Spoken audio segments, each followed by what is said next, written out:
Et 2 Corinthiens 1, 3 à 7.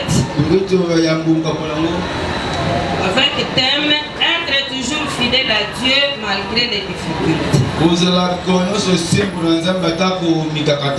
Nous allons lire notre texte.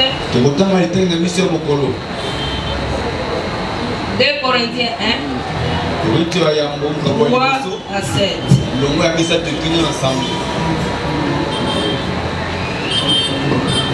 Béni soit Dieu le Père de notre Seigneur Jésus Christ, le Père de miséricorde et le Dieu de toute consolation, qui nous console dans toutes nos afflictions, afin que par la consolation dont nous sommes l'objet, consoler ceux qui se trouvent dans la foi. Et même que les souffrances, même notre consolation abonde par Christ. Si nous sommes affligés, c'est pour votre consolation et pour votre salut. Si nous sommes consolés, c'est pour votre consolation qui se réalise par la patience à supporter les mêmes souffrances que nous endurons. Et notre espérance à votre égard est ferme, parce que nous savons que si vous avez part aux souffrances, vous avez part aussi à la consolation. Amen. Amen. Amen. Nous allons essayer de faire une petite synthèse pour commencer notre point d'aujourd'hui.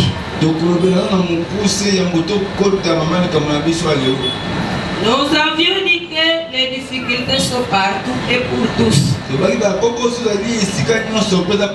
Les difficultés n'ont pas de limites.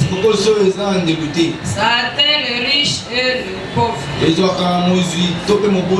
Ça atteint le blanc et le noir. Ça atteint les blancs et les noirs. Ça atteint les païens et les chrétiens.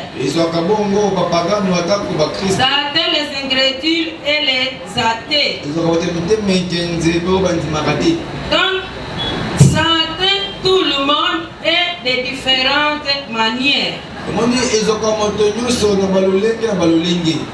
Et ces difficultés, il y a entre autres les maladies. Il y a le manque, tu peux manquer l'argent, tu peux manquer l'habit, tu peux manquer tout. Ce sont des difficultés aussi. Tu peux être combattu spirituellement. Chaque jour tu n'as pas de paix. Ce sont des difficultés. Tu peux être combattu, tu peux avoir des échecs dans la vie. Tu veux entreprendre quelque chose, tu échoues toujours. Tu échoues aux études, ce sont des difficultés. On te méprise dans la société ou dans la famille, ce sont des difficultés. Et il y a aussi des difficultés qui se succèdent. Tu n'as pas de repos. Mais malgré toutes ces difficultés, il faut toujours être fidèle à Dieu. Et malgré que les difficultés atteignent toutes les couches, nous avons parlé particulièrement des difficultés qui atteignent les chrétiens. Puisque quand il y a fidélité et difficulté, c'est qu'il y a quelque chose ou bien quelqu'un à qui on peut être fidèle. On ne peut pas dire à un païen d'être fidèle. Puisqu'il sera fidèle à qui? Bien par rapport à quoi? Toi qui as crié à Jésus-Christ, au moins on te dit d'être fidèle à Jésus-Christ. Puisqu'avec Jésus tu as contracté une alliance. C'est à cause de cette alliance qu'on te dit d'être fidèle. Et ne pas trahir celui à qui tu as contracté l'alliance. Amen. Amen. Amen. Amen. Le mari ou l'épouse, chacun s'engage à l'autre. C'est pourquoi on veut que l'époux ou l'épouse, l'un et l'autre soient fidèles à l'autre. Puisqu'ils se sont engagés à faire quelque chose. Ils se sont engagés à cheminer ensemble. C'est pourquoi on dit dans le pire, dans les meilleurs, dans toutes les souffrances, je serai fidèle à toi. Puisque c'est une alliance. C'est une alliance. Nous avons dit que le chrétien peut avoir des difficultés. Premièrement, dans l'œuvre de Dieu. Et quand nous voyons ceux qui nous ont précédés dans la foi, ils ont eu vraiment des difficultés dans l'œuvre de Dieu. C'est comme par exemple Paul que nous prêchons aujourd'hui. Quand nous regardons la vie de Job, la vie de Jérémie, Étienne, Jean-Baptiste, les Moïse, les Daniel et ses compagnons, et tout consort, ils ont eu des difficultés dans l'œuvre de Dieu. Deuxièmement, nous avons des difficultés dans la vie quotidienne. Comme nous venons de parler des maladies, nous venons de parler des manques, nous venons de parler des mépris. Ce sont des difficultés que nous rencontrons dans la vie quotidienne. Mais ça entête toujours les enfants de Dieu. Nous avions donné l'exemple d'une maman. Cette maman-là était divorcée. Elle est divorcée maintenant. Elle est divorcée d'un mari qui était voleur. Elle est divorcée d'un mari qui était escroc. Elle est divorcée d'un mari qui était prostitué. Elle est divorcée d'un mari malfaiteur qui voulait même tuer son grand frère. Il a divorcé puisqu'il n'y avait pas moyen. Mais ce n'est pas elle qui avait demandé le divorce. C'est le mari toujours. Le mari veut divorcer avec toi. Toi tu l'aimes. Il veut divorcer avec toi. Donc difficulté sur difficulté. Et ce n'était pas la fin de ces difficultés. Malgré les divorces, il a continué avec les difficultés. Aujourd'hui, il paie le minerval difficilement de ses enfants. Après avoir quémandé par-ci par-là, elle mange difficilement. Elle s'habille difficilement. Même si elle entreprend un travail, on n'achète pas. Elle peut vouloir vendre quelque chose, on ne va pas acheter. Mais sa vie, c'est difficulté et difficulté. Et c'est là chaque jour. Mais elle prie beaucoup. Quand elle m'appelle, elle dit maman, je ne trahirai jamais mon Seigneur. Je ne trahirai jamais mon Seigneur. Puisque j'ai compris pourquoi je me suis engagé au Seigneur. Mais on a dit quelque part le diable aussi te poursuit. Puisqu'il voit ta valeur. Il te connaît. On a parlé des enfants israélites. Amen. Amen. Amen. Quand les Égyptiens le voyaient, ça tu peux trouver dans Exode. On ne va plus lire ça. Tu peux trouver ça dans Exode 1 de 8 à 22. Quand les Égyptiens voient combien les Israélites se multiplient, ils ont dit empêchons-le à croître. Puisque c'est un peuple très puissant. L'ennemi te poursuit aussi. Puisqu'il connaît ta valeur. Mais Dieu aussi permet puisqu'il sait de quoi il fait. Amen. Il sait ce qu'il fait. Et il accepte que l'ennemi aussi te coince, puisque tu as une valeur, pour que tu puisses travailler pour lui quand tu vas vaincre. Pour qu'avec tes bénédictions, tu vas aussi travailler pour lui quand tu vas vaincre. C'est pourquoi l'ennemi ne laisse pas de te poursuivre, puisqu'il connaît ta valeur. L'ennemi connaît ta valeur. Tu n'es pas quelqu'un qui est inutile. Tu as une valeur. Amen. Amen. Dans la vie pratique, il y a aussi des tentations.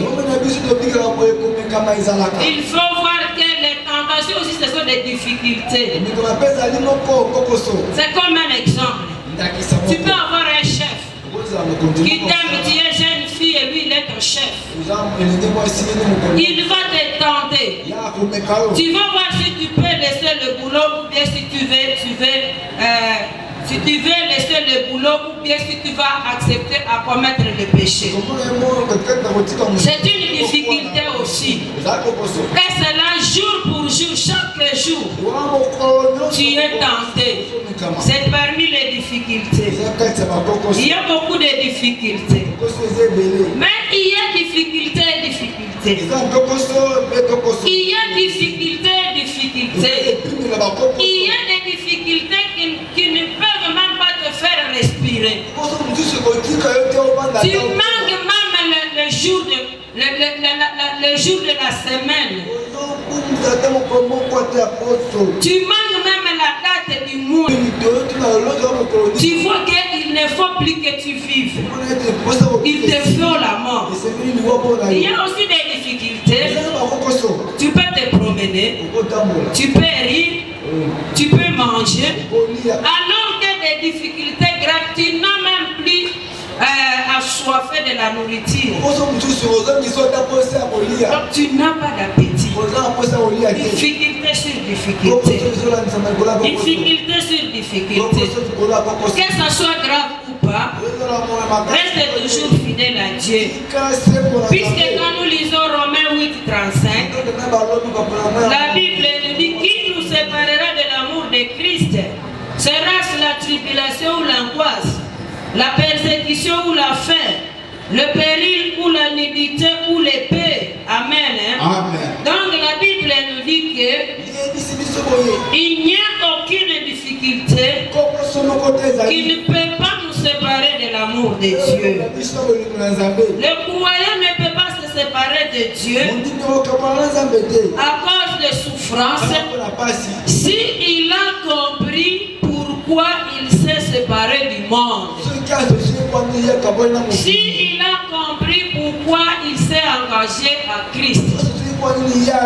Si tu sais pourquoi tu t'es engagé à Christ, tu ne peux pas lâcher Dieu, même si les difficultés viennent de gauche à droite. Si tu as compris, tu seras ferme. Si tu as compris, tu vas endurer. C'est pourquoi, puisque tu ne sais pas pourquoi tu t'es engagé à Christ, que tu succombes en cas de difficulté. Paul, dans ses difficultés, lui, il a loué le Seigneur. Béni soit Dieu, le Père de notre Seigneur Jésus-Christ, le Père de miséricorde et le Dieu de toute consolation. Quand il parle ici de miséricorde, il voit d'abord combien de fois le Seigneur l'a pardonné. Lui qui était blasphémateur. Mais aujourd'hui, il est serviteur de Dieu. Aujourd'hui, il est parmi les enfants de Dieu. Il se dit non. Malgré les difficultés, je dois d'abord voir l'amour de Dieu avec moi. Lui qui a envoyé son Fils unique pour venir me racheter, pour venir me soutirer dans la boue, dans l'ignorance, je ne vais pas voir mes difficultés. Je vais d'abord voir l'œuvre de la croix. Quand il y a des difficultés, vois d'abord l'amour de Jésus. Vois d'abord l'œuvre salvatrice. Quand tu vois cette œuvre, ça va atténuer toutes les difficultés que tu as. Ça va atténuer toutes les difficultés que tu affrontes. Ça, c'est la première cause qui pousse Paul de louer Dieu. Le Dieu miséricordieux. La deuxième chose, il loue Dieu du fait que sa souffrance continue au salut des gens. Du fait que sa souffrance s'associe à la souffrance de Dieu. Sa souffrance s'associe à la souffrance de Jésus-Christ. Quand tu vois Jésus-Christ qui est mort sur la croix, il est mort sur la croix pour que tu sois ce que tu es aujourd'hui. Et il permet chez toi des souffrances pour qu'à travers des souffrances, ceux qui sont à côté de toi viendront aussi derrière toi. Amen. Amen. Donc nous sommes des serviteurs de Dieu dans les souffrances. Puisque quand nous sortons victorieux, nous avons un témoignage. Un témoignage qui va édifier les gens. Un témoignage qui va changer les gens. Un témoignage qui va s'associer à l'œuvre de la croix. Amen. Amen. Quand tu souffres, sois fidèle à Dieu.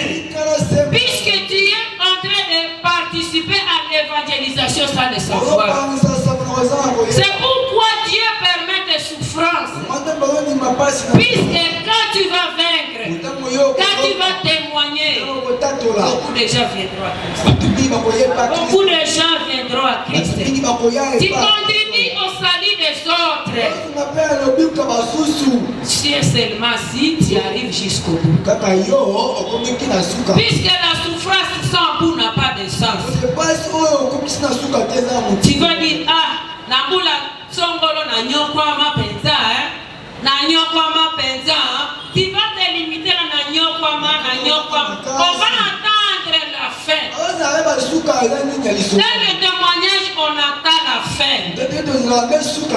Amen. Ce qui est nyokwama, tu vas dire. En fin de compte, la longue. C'est ce qu'on cherche dans ta souffrance. Ceux qui ont longuité, les gens ne viendront pas à Christ. Mais quand on longuit, Bakoya. C'est pourquoi aujourd'hui nous parlons des Job. Aujourd'hui nous parlons des Job. Job, quand on vient dire à Job que ses histoires sont finies, ses enfants sont morts, il a dit, je suis né. Qu'est-ce qu'il a dit dans Job? Job est. Il faut être précis dans les choses. Job chapitre 1er. Juste après la fin de l'histoire. Juste à la fin, quand on le relate l'histoire. Job 1er, si c'est au verset combien, je ne sais pas. Job 1er. Je crois que c'est 21.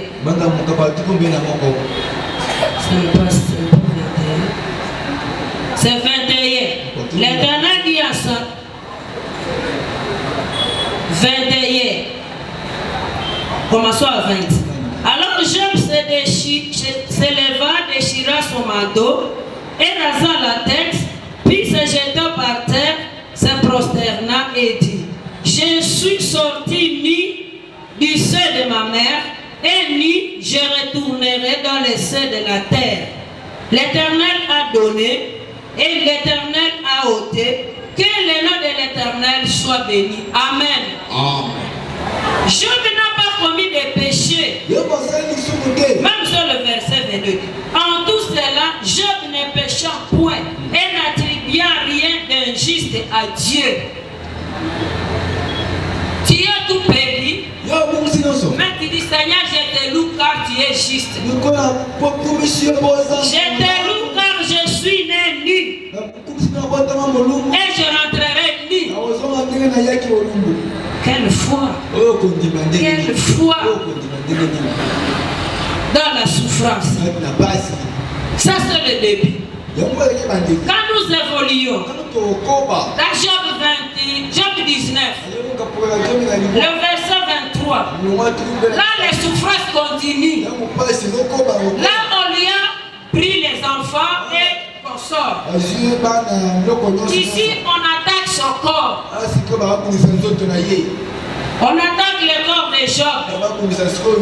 Il dit, je sais que le Rédempteur est vivant, car il s'élèvera le dernier. Quand nous commençons même à 23, il dit, oh, je voudrais que mes paroles soient écrites, qu'elles soient écrites dans ce livre. Je voudrais qu'avec un buret de fer et avec du plomb, elles soient pour toujours gravées dans les rocs. Mais je sais que mon Rédempteur est vivant et qu'il s'élèvera le dernier sur la terre. Amen. Amen. Amen. Amen. Amen. Job a vu que malgré que tout le monde vienne et lise, Batangi, il a souffert. Il était au bout. Donc, même si il est minimisé par tout le monde, je sais que mon Rédempteur est vivant. Il était toujours fidèle à Dieu. Il était toujours fidèle à Dieu. Il était toujours ferme. Quand on dit qu'il était intègre, il a toujours été intègre. Même dans la souffrance. Même dans la souffrance. C'est ce que le Seigneur. Amen. Hein? Amen. Amen.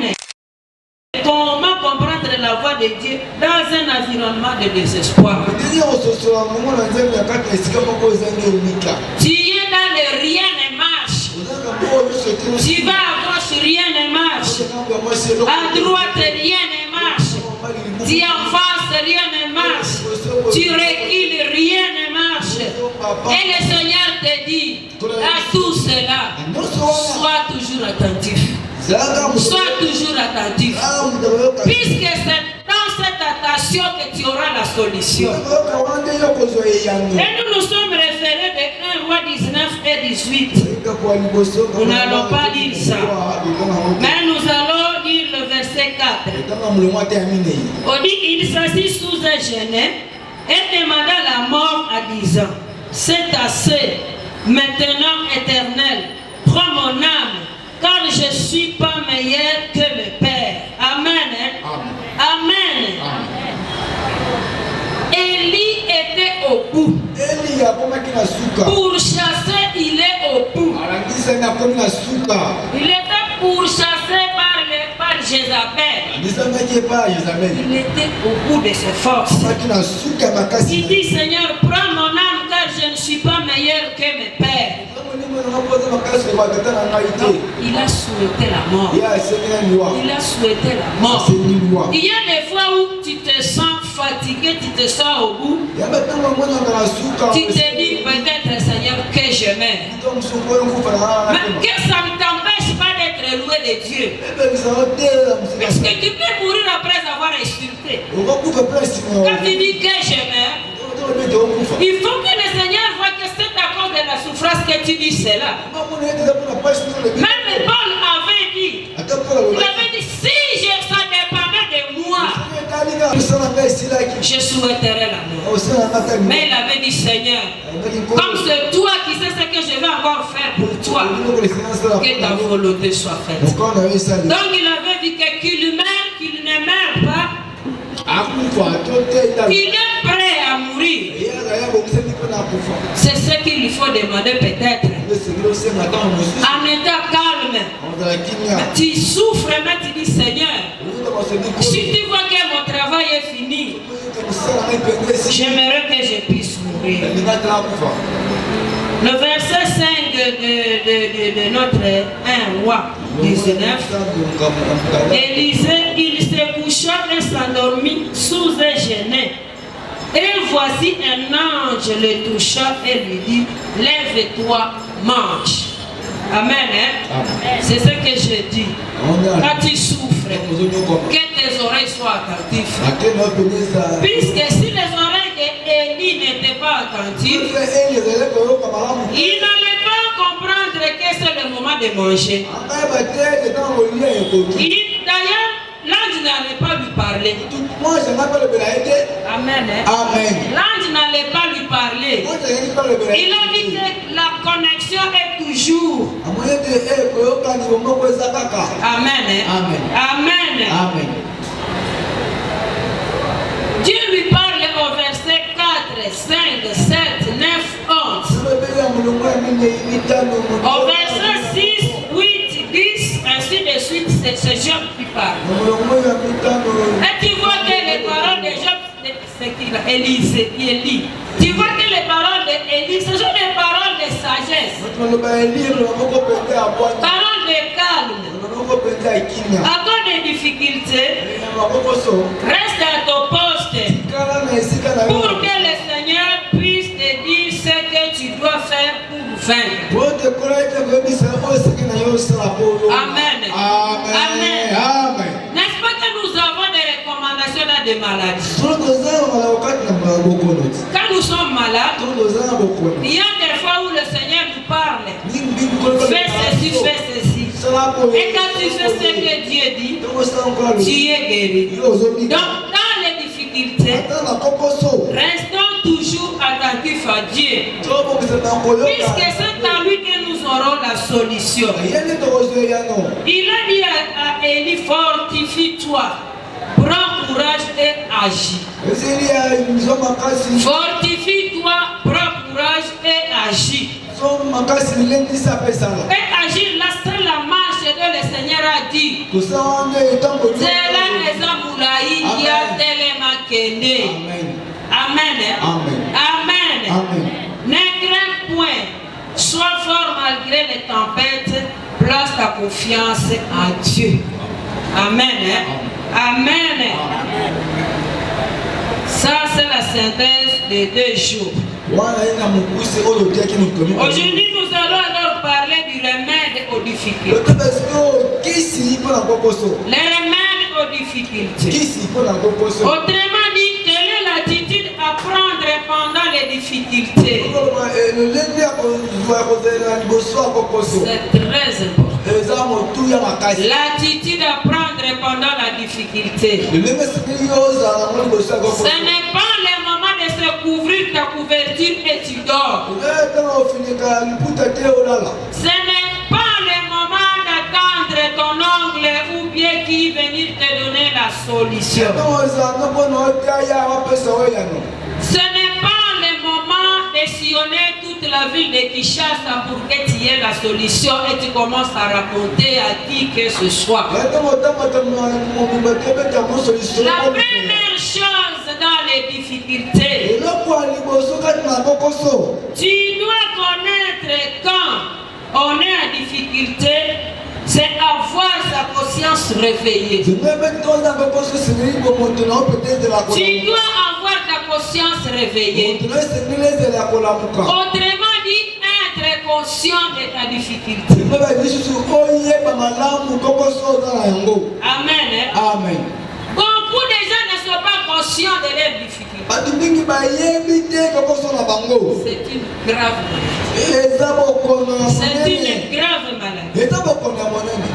Beaucoup de gens sont en difficulté, mais ils ne prennent pas garde parce qu'ils sont comment?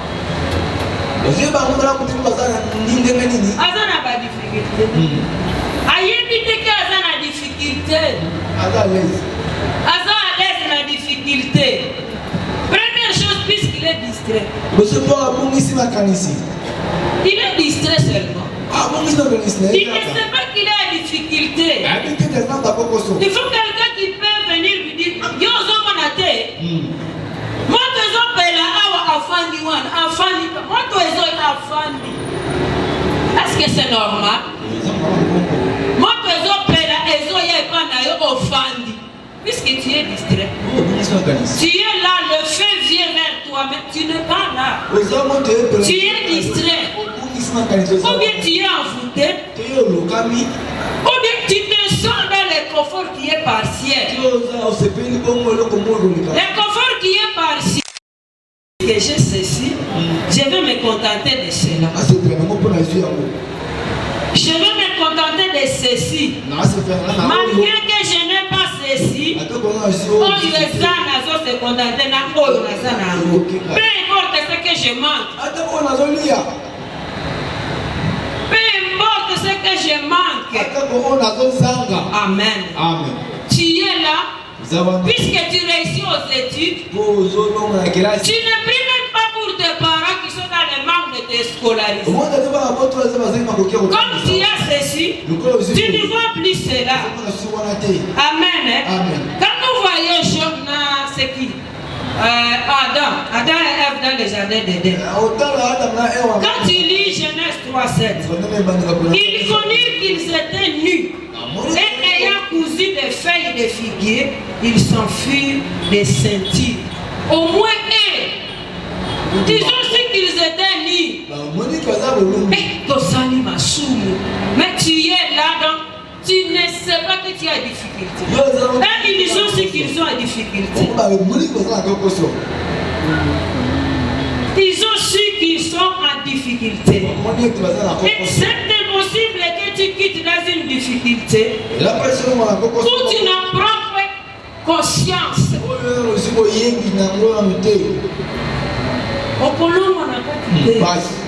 Ta conscience n'est pas là. Tu ne sais pas que tu as une difficulté. Pour que tu puisses prier pour ta méchanceté, il faut que toi-même tu sois conscient que je suis méchant. Il faut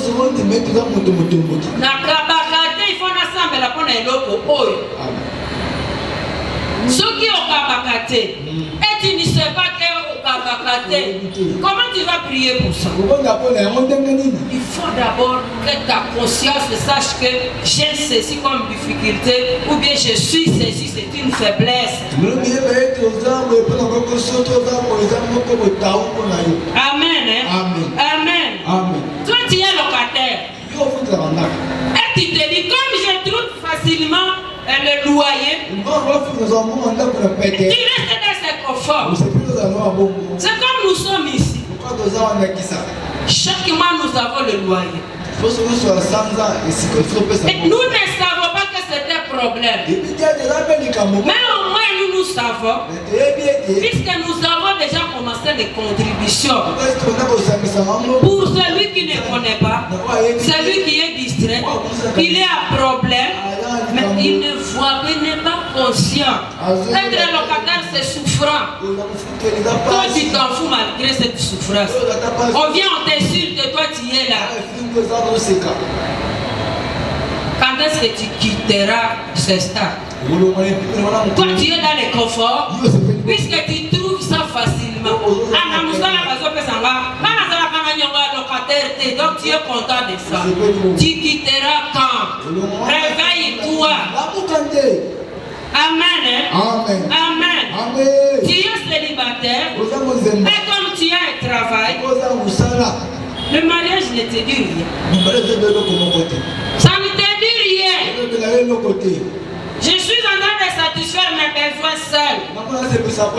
Ça ne te dit rien. Tu te sens dans le confort puisque le travail est là. La mouka. Tu es dominé par la prostitution. Tu es ivrogne. Ça ne te dit rien. Ça ne te dit rien. Puisque tu ne manques de rien. Ça ne te dit rien.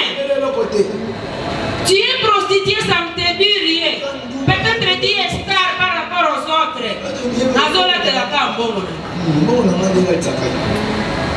Sois conscient de tes difficultés. Sois conscient de ces difficultés. Donc le problème ne te fera pas mal à ton cœur. Tu n'auras pas de solution. Tu peux chercher la solution de quelque chose qui qui ne te fait pas mal. Pourquoi ça n'est pas un problème? Et tu ne vas pas y chercher la solution. Il faut que ça te fasse mal d'abord.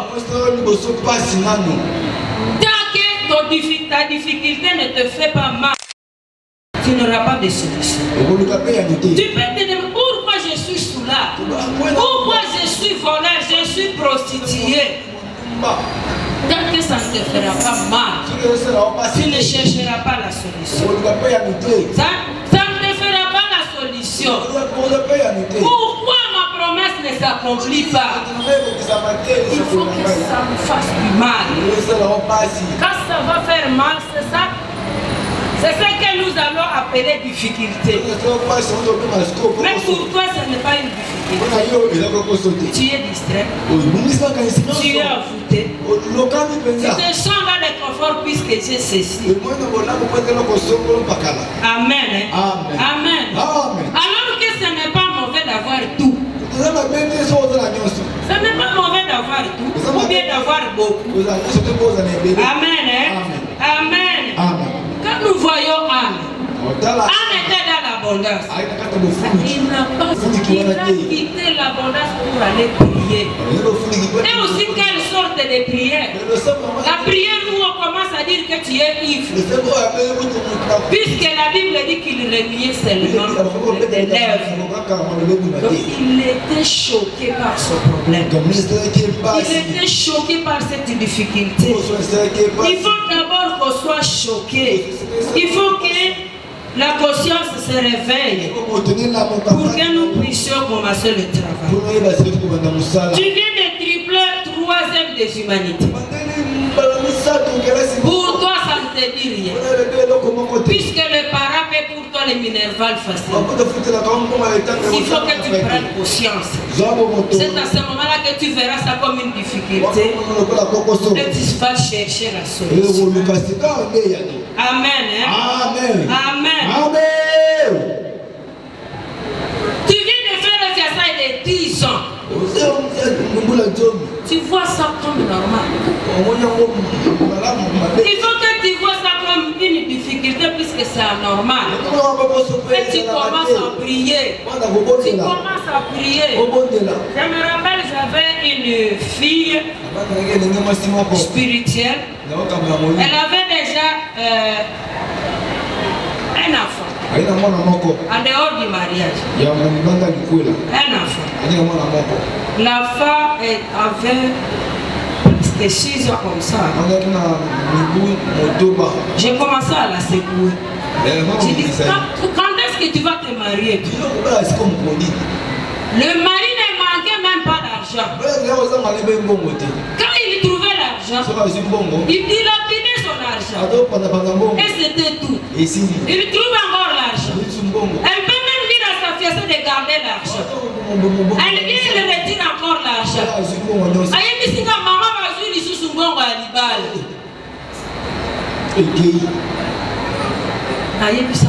Prends conscience.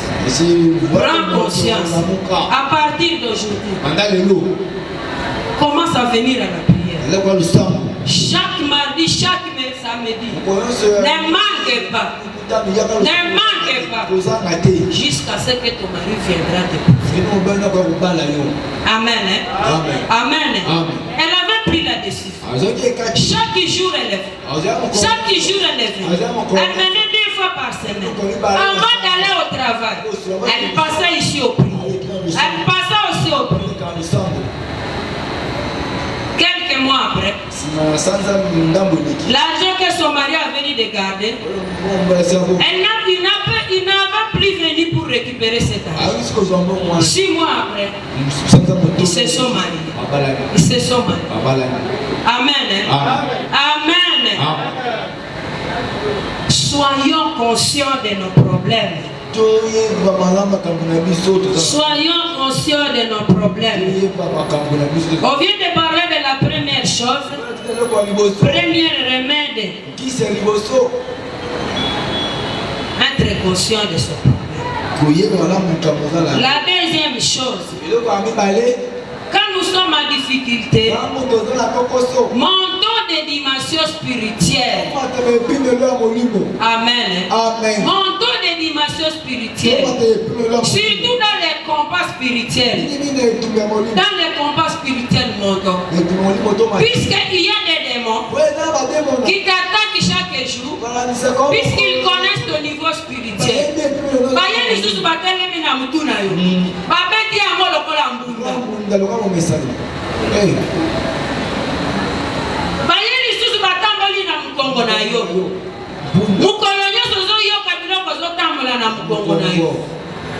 Monde spirituel. Quand tu vas crier sur ces démons, ils vont fuir. Au nom de Jésus. Amen. Montons spirituellement. Même devant les problèmes, montons spirituellement. Puisque ça donne la paix et la tranquillité, sachant que c'est Dieu qui est le maître de temps et des circonstances. Quand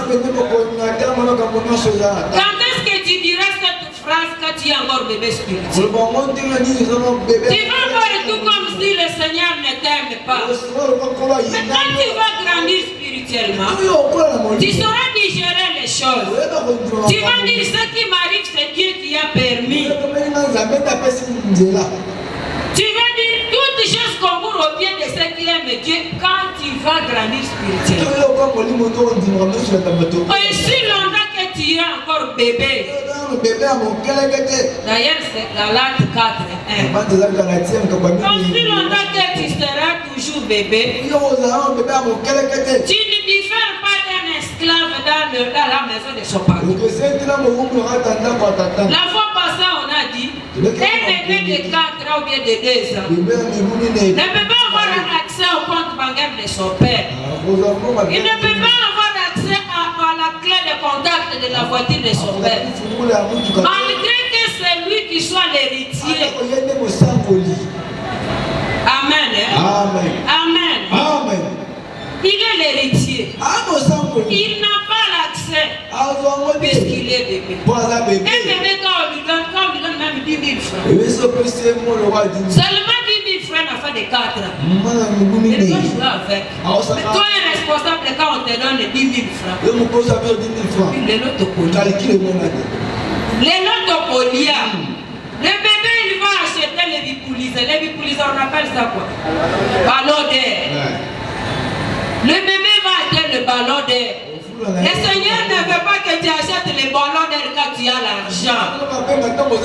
C'est pourquoi il te laisse d'abord aujourd'hui. Pour que quand tu seras mature, tu auras l'argent. Et avec l'argent, tu vas le servir. L'argent va servir le Seigneur. Toi aussi, tu vas servir le Seigneur. Mais toi qui vas acheter les ballons d'air, tu n'auras pas cet argent-là. Puisque le Seigneur n'a pas d'intérêt, grandissons pour accéder à d'autres bénéfices. Grandissons pour accéder. Quand tu grandis, la lamentation 3:37 sera à toi. Qui dira que le Seigneur peut ordonner quelque chose dans ma vie sans qu'il ne le sache? Il sait ce qui t'arrive. Ce n'est que quand tu seras grand que tu vas digérer ce verset-là. Même si les sorciers viennent, pourquoi le Seigneur permet que les sorciers t'attaquent? Puisqu'ils savent qu'ils ne te feront rien. Ils ne te feront rien. Amen. Amen. Depuis 2 mois presque, maman Justine est malade. Si tu observes, tu verras qu'elle est malade. Quand elle va à l'hôpital, on ne trouve même pas la maladie. Ce sont des maladies spirituelles. Pourquoi le Seigneur a permis? Il sait que l'ennemi ne fera rien. Mais il faut qu'elle monte spirituellement. Et c'est pourquoi aujourd'hui elle continue à vivre. Elle serait déjà morte. Dieu permet puisqu'il veut nous pousser vers en haut. Les difficultés de Joseph l'ont poussé vers sa bénédiction. C'est pourquoi nous n'avons pas l'obligation de murmurer devant les circonstances. Dieu sait ce qu'il fait. Dieu sait ce qu'il fait. Paul était déjà dans une dimension élevée. C'est pourquoi il glorifiait Dieu dans la souffrance. C'est dans cette souffrance qu'il a compris la souveraineté de Dieu. Dans la souffrance, nous comprenons la souveraineté de Dieu. Dieu est souverain. Il fait de nous ce qu'il fait. Amen. Quand tu es bébé spirituel, quand est-ce que tu sauras digérer ça, tu sauras dire qu'il est souverain.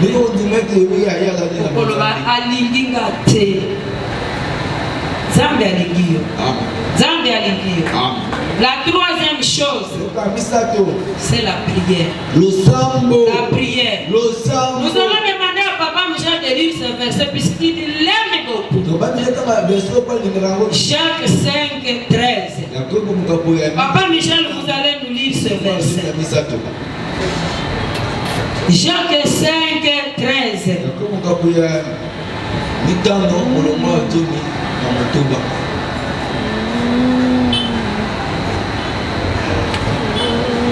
Amen. Jacques 5, verset 13, nous lisons le Jésus-Christ. Quelqu'un parmi vous est-il dans la souffrance, qu'il prie. Quelqu'un est-il dans la joie, qu'il chante des cantiques. Des cantiques. Amen. Si quelqu'un est dans la souffrance, qu'il prie.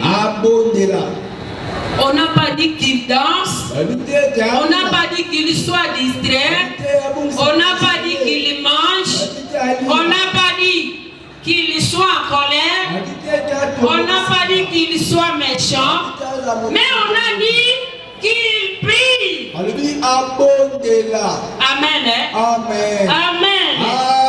Amen. On dit si quelqu'un est dans la souffrance, qu'il prie. Et c'est vrai. Et comment on peut prier si sa conscience n'est pas réveillée? Il faut que la conscience soit réveillée. Tu sois conscient que tu es dans la souffrance. Et tu pries. Mais lorsque le diable te soumet dans le confort, tu ne sais pas que tu as un problème, tu ne veux pas prier. Nous venons de parler suffisamment de Anne. Elle a prié jusqu'à remuer seulement les lèvres, jusqu'au fait qu'on a taxé même d'ivresse. Toi, quand tu pries, le fait de taxer Anne dans l'ivresse, ça montrait sa concentration dans la prière. Mais quand toi tu pries, le miroir est là, tu commences à peigner les cheveux. Seigneur, je te loue. Seigneur, je te demande ceci. Tu commences à peigner tes cheveux. Tu commences à fermer les boutons de ta chemise. Tu ne veux pas prier. J'étais quelque part au prier. Pendant qu'on priait, une grande maman de plus de 50 ans, on priait. Il avait le téléphone à main. Il commence à naviguer dans le téléphone. Ce qui m'a fait rire. J'ai souri puisque j'ai prié, j'ai souri. Et là aussi, il est en train de parler aussi. Ça m'a fait rire et pleurer. Ce qui m'a fait mais à son dans le téléphone. C'est grave. Il faut qu'on soit concentré. Il faut que le Seigneur voit que tu es concentré. Même quand on est ici en prière, pendant le culte de l'adoration, on a toujours dit que l'adoration c'est une prière, double prière. Ne venez pas faire le spectacle pendant que les autres sont concentrés dans l'adoration. Tu ne vas pas voir la main de Dieu. Quand on prie, on doit être concentré. Ce n'est pas le moment de naviguer au téléphone.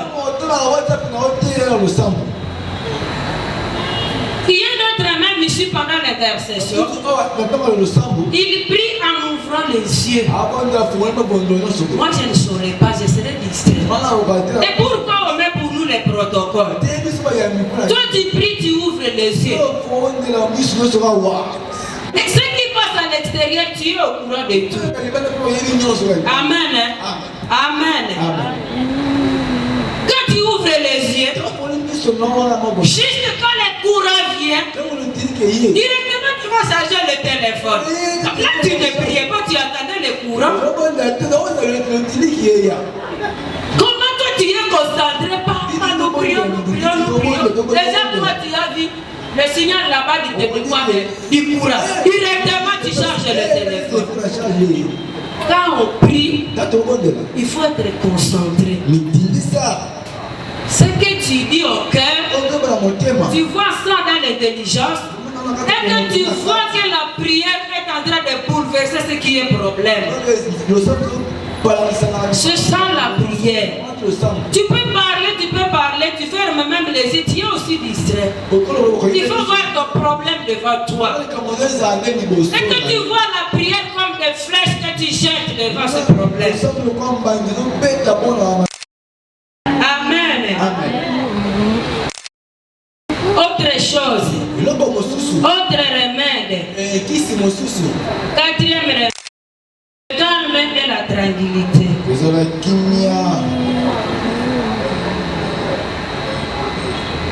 Je pense que c'est troisième. Hein?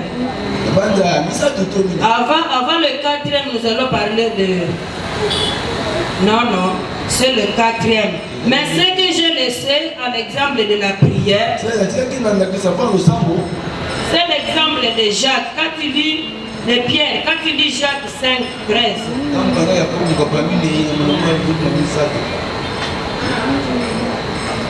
Quatrième remède.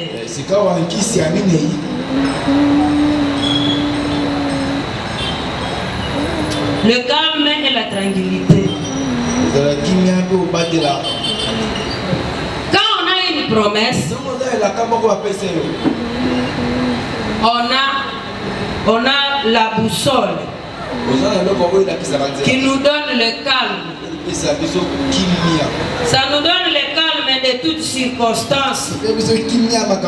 Quand tu comprends que Dieu n'est pas un homme pour mentir, ni un fils de l'homme pour se repentir. Amen. Amen.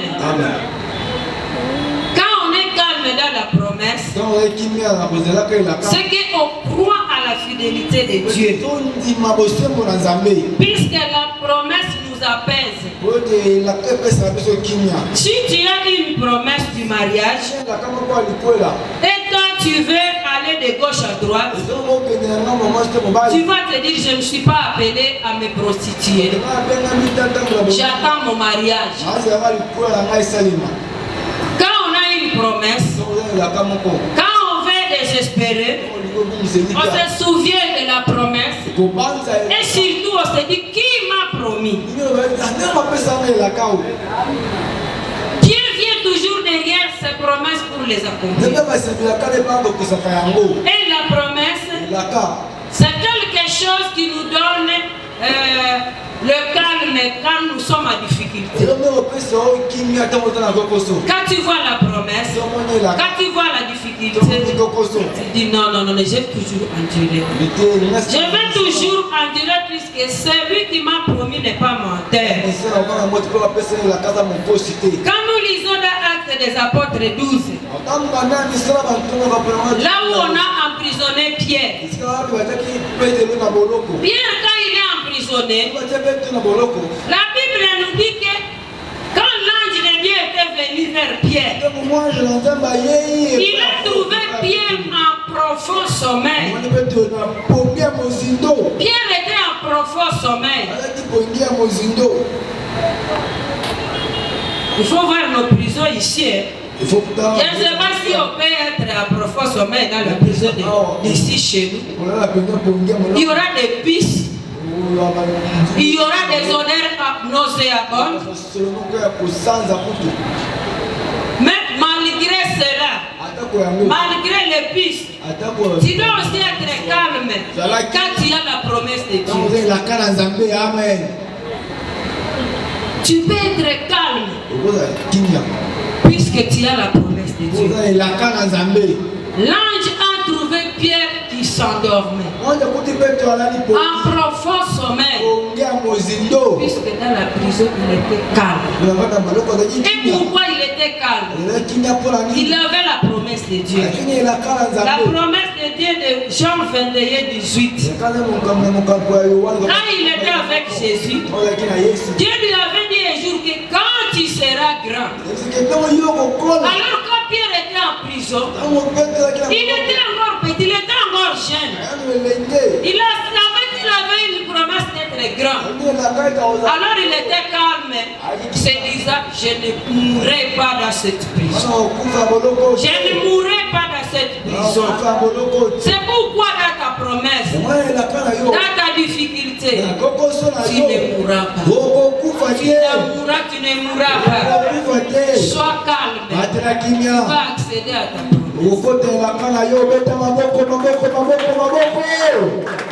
Pierre était calme. Dans la difficulté, il était calme. Amen. Hein? Amen. Amen. Amen.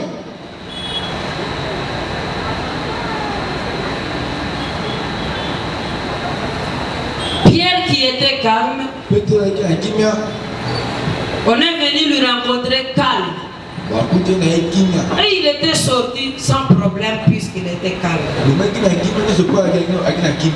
Il était sorti, il était calme. Dans les difficultés, il ne faut pas oublier que nous sommes des ayants droit de Dieu. Ça c'est le 5e point. N'oublie pas ton identité. Quand tu oublies ton identité, tu risques de ne pas revendiquer ton droit. Quand nous lisons dans Habakkuk, quand il a souffert suffisamment, il a revendiqué son droit. Il a dit, Seigneur, jusqu'à quand je vais continuer à souffrir. Ce n'est pas aussi mal quand tu demandes au Seigneur, Seigneur, jusqu'à quand je resterai dans cette situation. Nous sommes des ayants droit. Il faut que nous revendiquions nos droits. Habakkuk 1, le verset 2. Jusqu'à quand, Éternel, j'ai crié et tu n'écoutais pas. J'ai crié vers toi à la violence, tu ne secours pas. Pourquoi me fais-tu voir l'iniquité et contemples-tu l'injustice? Pourquoi l'oppression et la violence sont-elles devant moi? Ce n'est pas aussi mal. Quand tu pries de la sorte, pourquoi Seigneur je souffre? Peut-être le Seigneur va te montrer qu'il n'y a rien. Tu vas trouver la réponse de Habakkuk dans le chapitre 2. Nous n'allons pas lire ça, puisque le temps avance.